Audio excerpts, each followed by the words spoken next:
All right, back on the Argonaut Weekly. Rob Walton along with Mike Jeffcoat, head coach of the UWF baseball team. Baseball squad just wrapped up the fall portion of their season. A lot of productive time for the players to get better as they get ready for their competition season, which of course starts in February. And Coach, you guys conducted your annual Fall World Series. Green team beat the blue. Which players stood out to you for their performance, not just in the Fall World Series, but in your fall season overall? Well, we've been very pleased with our fall. Obviously, it's tough evaluating when you're having inter-squad against each other a lot, and some days you're happy and some days you're not. But you know, it was very good competition. The green team jumped out to a 2-0 lead, and then coached by our GA Pat Cottrell, and then Kyle Brown was coaching the blue team, and they came back and won a couple games there. And he had Ben Hawkins. Kyle Brown, the blue team, had Ben Hawkins, a transfer we brought in from Wallace and Hansville. He should be in our rotation, and he did real well along with senior Jason Postel, that's back from last year, who was the first team all-conference for us. So both those guys pitched real well for the blue team. Unfortunately, they didn't get good pitching down the line there, and the green team prevailed there. Josh Huggins, a transfer that came in from Faulkner State, will hold down the third base corner for us, and he's the younger brother of Lee Huggins that played for us in the 07 championship season and 09.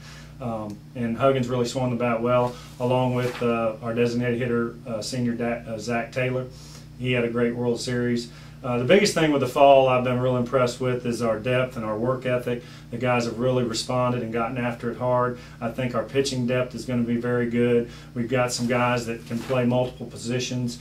We've moved our first team all-conference third baseman Dustin Lawley to center field, and his transition has been very smooth. So we know we have the option of bringing him back in if necessary. We have Brandon Brewer holding down the hot corner. We have a new second baseman transferred in, Leo Lamarchi, that's going to be very good for us at second, along with Justin Bennett, that's a junior now, that's going to play there with him.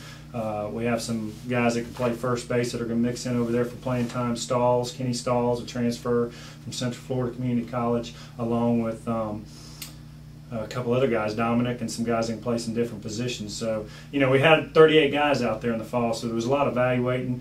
We have 13 seniors. We're looking to have a junior-senior laden lineup with some younger guys that are contribute off the mound and off the bench.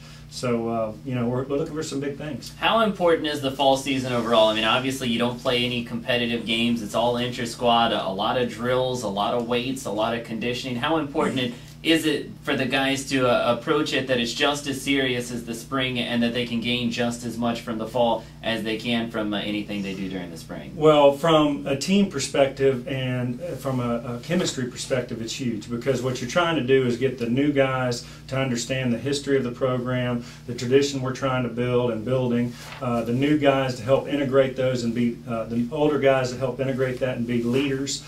Get them to understand that every day matters, and that we're not going to walk in February and flip the switch on. So you got to have that cohesiveness. You got to have the guys understanding what their role is. Also giving them opportunities at different positions to help me evaluate and the coaches evaluate where they're going to fit in and can be productive for the team. So it's huge, and we push it every day. And just from coaching experience over the years, you find that if you go through the motions in the fall and then wait to see what the problems are in the spring, you're in a world of hurt.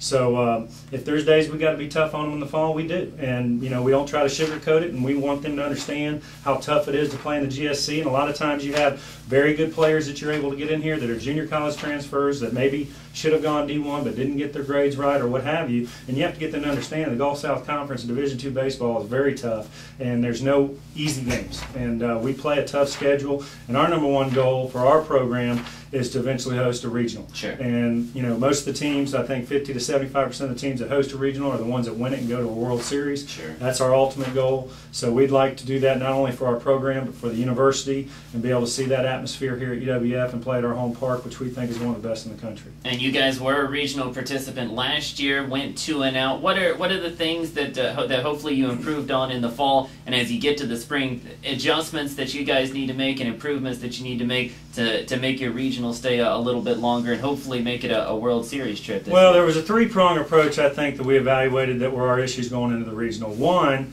we had the conference tournament delayed 2-3 days because of rain, and it got moved from Millington over to Delta State. We normally leave on a late Thursday night. The tournament normally starts on Saturday just because we've got an 8-10 hour trip. Sure. So we like to give them all day Friday to relax, let them sleep in. Well, unfortunately this year, in the last 2 years really, but this year on Friday morning they banged the tournament until Monday. We were the only team that had traveled.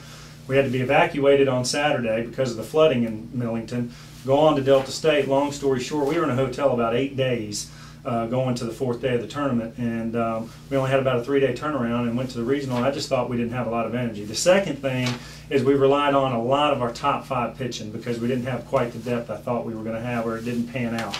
And I saw a lot of tired arms once we got to the regional. The third thing that I think was the most important thing that we talk to the team about all the time is the bottom line is pitching and defense wins, but we didn't hit the ball at all. Even very well in the conference tournament, even though we came in 3rd place, and we certainly didn't swing it in the 2 games that we lost. So, you know, our middle of the lineup has got to produce. Our little middle of the lineup has got to be productive and consistent, and those are the things we talked about. We wanted to make sure that the guys returning understood exactly what issues we wanted to get, you know, fixed, and then also make sure that the new guys understand what we're trying to do and what we're wanting to do to be successful. So it might be the fall season, not the spring, but still the UWF baseball team very busy, and of course you can follow all of their progress right here at GoArgos.com.